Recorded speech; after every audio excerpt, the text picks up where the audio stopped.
berjumpa kembali dengan Musmoro. Sebelum kita mengikuti KBR online dan mendengarkan firman Tuhan, kita akan menyembah Tuhan dulu ya dengan lagu pujian Mengikut Yesus. Ya, semua yang bisa sama-sama memuji bersama Musmoro.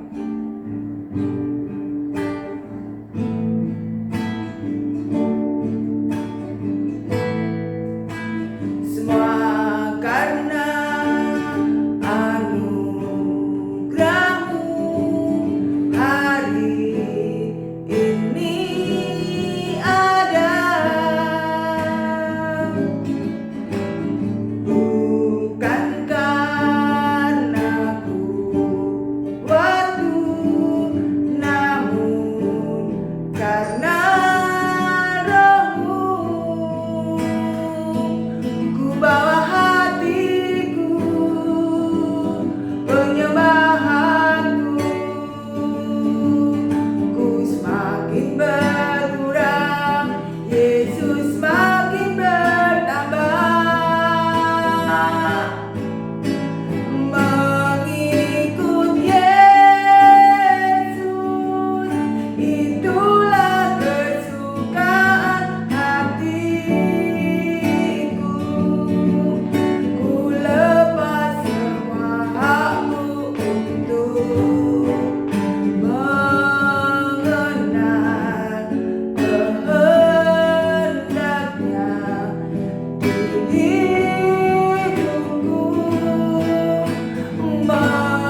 sebagai pujian pagi hari ini Tuhan. Kami ingin mengiringi Engkau Tuhan Yesus, biar kami bisa selalu menyukakan hati. Sementara anak-anak-Mu Tuhan akan mengikuti KBM online, berikan mereka roh disiplin, sukacita, integritas, dan kejujuran selalu ada dalam diri mereka, sehingga mereka akan mengirimkan tugas, bahkan mungkin mengerjakan ulangan tepat pada waktunya Tuhan. Berkati Bapak Ibu Guru yang akan berikan juga pembelajaran. Tapi terlebih lagi Tuhan, sebelum kami mengikuti KPM online, kami mau mendengarkan firman-Mu Tuhan. Biar Tuhan, firman-Mu ini akan menjadikan pedoman di dalam kehidupan kami. Berkati hamba-Mu yang akan menyampaikan firman Tuhan, supaya apa yang keluar adalah sesuai dengan kehendak-Mu sendiri dan yang bisa membentuk karakter kami semua. Terima kasih Bapak, ampuni segala dosa kami yang tidak berkenan di hadapan-Mu. Dalam nama Tuhan Yesus kami berdoa. Amin. Shalom, selamat pagi. Jumpa lagi dengan Miss Nana. Hari ini kita akan belajar firman Tuhan. Kita akan belajar dari Mazmur 37 ayat yang ke-23 sampai dengan ke-25. Kita akan baca bersama-sama Mazmur 37 ayat yang ke-23 sampai 25. Tuhan menetapkan langkah-langkah orang yang hidupnya berkenan kepadanya. Apabila ia jatuh, tidaklah sampai tergeletak, sebab Tuhan menopang tangannya. Dahulu aku muda, sekarang telah menjadi tua, tetapi tidak pernah kulihat orang benar ditinggalkan atau anak cucunya meminta-minta roti. Ya, hari ini kita akan belajar bahwa setiap manusia itu pasti memiliki cita-cita dan perencanaan dalam hidupnya. Untuk meraih suatu kesuksesan dan kebahagiaan bisa dimulai sejak kecil. Untuk bisa meraih cita-cita, kita harus tempuh dengan melalui pendidikan, mulai dari sekolah dasar sampai dengan perguruan tinggi. Bahkan bisa dilanjutkan dengan bekerja atau menikah. Harus diakui bahwa ada cita-cita yang tidak sepenuhnya bisa tercapai dalam hidup ini. Kadang kita mengalami kegagalan atau bahkan kita bekerja di luar hal yang kita inginkan. Kita bekerja di luar hal yang kita inginkan atau bahkan kita sampai mengalami suatu kegagalan. Setiap orang tua pasti ingin anaknya itu mengalami kesuksesan. Anaknya mengikuti jejak dari orang tua. Namun manusia itu lupa bahwa manusia itu bisa merencanakan, tetapi Tuhanlah yang menentukan segala-galanya. Dalam Yesaya 55 ayat yang ke-8 dan 9 berkata, sebab rancanganku bukanlah rancanganmu, dan jalanmu bukanlah jalanku. Demikian firman Tuhan. Seperti tingginya langit dari bumi, demikianlah tingginya jalanku dari jalanmu, dan rancanganku dari rancanganmu. Ya, kadang kita lupa bahwa apa yang kita rencanakan itu semuanya sudah diatur oleh Tuhan. Kadang rencana kita itu tidak sesuai dengan rencana Tuhan, karena Tuhanlah yang menetapkan setiap hidup kita. Daud pun belajar dan menuliskan ini dalam kitab Mazmur ini. Dia berkata bahwa Tuhan itu menetapkan langkah-langkah orang yang benar, orang yang hidupnya berkenan. Orang yang hidupnya berkenan. Berkenan, kita coba cari arti kata berkenan dalam kamus besar bahasa Indonesia. Berkenan itu merasa senang atau disukakan, atau dengan senang hati, dipakai sebagai kata penghormatan kepada orang besar. Artinya, jika kita hidup berkenan, menyukakan hati Tuhan, maka Tuhan itu akan memimpin setiap langkah-langkah kita. Tidak hanya langkah kita, tetapi cita-cita kita, tujuan kita, itu semuanya akan dipimpin oleh Tuhan. Menyenangkan hati Tuhan itu memang tidak mudah. Tetapi di dalam Matius pun dikatakan, tetapi carilah dahulu kerajaan Allah dan kebenarannya, maka semuanya itu akan ditambahkan kepadamu. Ketika kita mengutamakan Tuhan, kita mencari Tuhan lebih dari dunia ini, kita mengutamakan Tuhan lebih dari siapapun, maka hidup kita akan menjadi berkenan untuk Tuhan. Sehingga setiap apa yang kita lakukan, apa yang kita kerjakan, itu boleh disertai dan dipimpin oleh Tuhan. Abraham adalah salah satu contoh tokoh dalam Alkitab yang dapat kita pelajari pagi hari ini. Abraham ketika di usia yang tidak muda lagi, dia harus keluar dari tanah Haran untuk menuju ke tanah perjanjian. Kita tahu itu hal yang tidak mudah, itu hal yang sulit. Tapi ketika Tuhan menyertai, maka dia akan sampai kepada apa yang dijanjikan Tuhan. Tuhan juga berjanji kepada Abraham akan memberikan keturunan sebanyak bintang di langit dan pasir di laut. Sepertinya itu mustahil bagi manusia, tetapi Abraham mendapatkannya. Tetapi sebaliknya, ketika kita tidak mau mencari Tuhan, tidak mau menyukakan hati Tuhan, tidak mau mengutamakan Tuhan, maka yang terjadi kepada kita mungkin akan seperti keponakan dari Abraham, yaitu Lot. Di dalam Alkitab diceritakan, Lot beserta dengan istrinya, mereka ragu-ragu, mereka tidak percaya kepada Tuhan. Bahkan istrinya menjadi tiang garam. Kita bisa memilih apapun dalam hidup kita, karena memang hidup itu adalah pilihan. Tapi lebih lagi kita harus memilih dan mengutamakan Tuhan, karena Tuhan berjanji Dia yang akan menuntun langkah kita, Dia yang akan menyertai setiap langkah-langkah kita kemanapun kita pergi. Tuhan berjanji apabila kita hidup benar, Dia tidak akan pernah membiarkan kita jatuh sampai tergeletak. Siapa di antara kita yang ingin jatuh? Pastinya tidak ada. Tetapi Tuhan berjanji kita tidak akan pernah dibiarkannya sampai jatuh. Bahkan di ayat yang berikutnya, ayat yang ke-25 dikatakan, anak cucunya tidak akan pernah meminta-minta.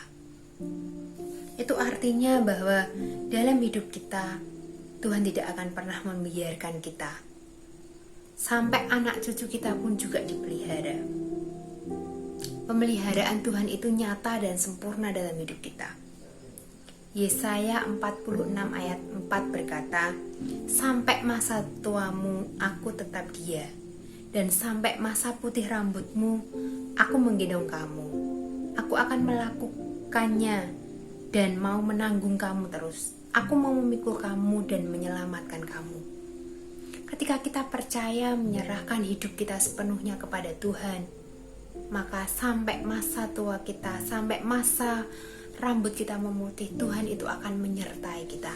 Tuhan akan menopang kita, Tuhan akan beri kekuatan kepada kita apapun yang terjadi dalam hidup kita.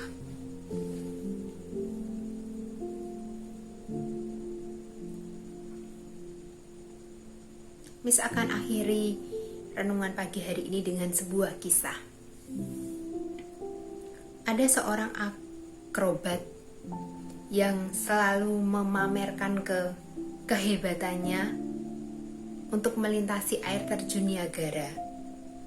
Air terjun Niagara ini merupakan perbatasan antara dua negara, yaitu negara Amerika dan Kanada. Pada sisi negara Amerika, seorang menunjukkan keahliannya dengan berjalan meniti tali kawat yang menghubungkan dengan ujungnya. Setiap hari dia harus lewati bolak-balik jalur akrobatik ini. Pada saat dia melakukan pertunjukan itu, dia menawarkan ke beberapa penonton yang menontonnya untuk ikut si akrobatik ini melintasi jalur kawat itu yang ada di atas air terjun Niagara. Tetapi tidak ada seorang pun yang mau mengikuti akrobatik ini. Kemudian tiba-tiba ada seorang anak datang dan menghampiri dia dan mau ikut si akrobatik ini menyeberang jalur kawat yang dilalui oleh si tukang akrobatik itu. Dia dengan anak kecil ini dengan percayanya dia ikuti setiap gerakan dari akrobatik ini. Meskipun dia hanya berjalan di atas seutas kawat, tapi dia percaya. Kemudian setelah pertunjukan itu selesai, para penonton memberikan tepuk tangan yang riuh kepada akrobatik dan anak kecil ini. Kemudian setelah pertunjukan itu selesai, ada seorang turis bertanya kepada anak kecil ini, "Nak, kenapa kamu berani melakukan atraksi tersebut?" Dengan tenang, anak kecil itu menjawab, "Saya percaya karena dia adalah bapak saya. Jadi saya sepenuhnya percaya kepada dia." Dan turis itu pun menjawab, "Makanya kamu berani karena dia bapakmu." Dari kisah di atas adalah gambaran tentang kepercayaan. Kita harus penuhnya percaya kepada Tuhan, meletakkan hidup kita kepada Tuhan. Mau dibawa jalan di atas seutas tali atau mau dibawa berjalan di atas kerikil atau batu, kita mau percaya karena kita dekat dengan orang yang melindungi kita, dan orang itu tidak akan pernah mencelakakan kita. Sama dengan seperti Bapa kita yang menyayangi kita, Dia tidak akan pernah meninggalkan kita. Dia yang akan selalu menetapkan langkah-langkah kaki kita kemana kita pergi. Kalau hari-hari ini kepercayaan kita mulai luntur karena masalah atau karena apapun itu, mari kita datang, mari kita percaya bahwa Dia adalah Bapa yang mampu memberikan kita kekuatan. Mari kita berdoa. Tuhan, terima kasih buat firman-Mu pagi hari ini. Kami mau serahkan sepenuhnya firman-Mu ini, biarlah itu boleh tertanam dalam hati kami, bahwa kami mau percaya sepenuhnya akan janji-janji-Mu. Engkau Tuhan yang sudah menetapkan setiap langkah hidup kami, dan janji-Mu itu iya dan amin dalam setiap hidup kami. Kami mau menyerahkan Tuhan sepenuhnya hari ini kegiatan belajar kami ke dalam tangan-Mu. Engkau Tuhan yang memberkati, Engkau Tuhan yang menyertai Tuhan. Engkau juga memberkati bangsa negara kami ke dalam tangan-Mu Tuhan. Menyerahkan, Engkau yang memberkati setiap pemimpin-pemimpin bangsa kami. Kami juga menyerahkan sepenuhnya sekolah kami, Yayasan Kristen Terang Bangsa ke dalam tangan-Mu. Kami juga menyerahkan sepenuhnya anak-anak didik kami dimanapun mereka berada. Kau Tuhan yang memberkati setiap keluarga mereka, orang tua mereka, pekerjaan mereka Tuhan. Berikan kekuatan, berikan kemampuan, kesehatan, sehingga dapat mendampingi anak-anak dimanapun mereka berada dalam belajar. Terima kasih Tuhan, menyerahkan sepanjang hari ini dalam tangan-Mu. Kami mau percaya dan meletakkan hidup kami sepenuhnya dalam tangan-Mu. Terima kasih Tuhan, terima kasih, kami percaya masih ada mujizat dari ini untuk kami. Terima kasih Tuhan, kami percaya setiap janji-Mu itu iya dan amin dalam hidup kami. Terima kasih Tuhan, terima kasih. Dalam nama Tuhan Yesus kami menyerahkan sepenuhnya hari ini ke dalam tangan-Mu. Dalam nama Tuhan Yesus, amin. Selamat pagi, Tuhan Yesus memberkati.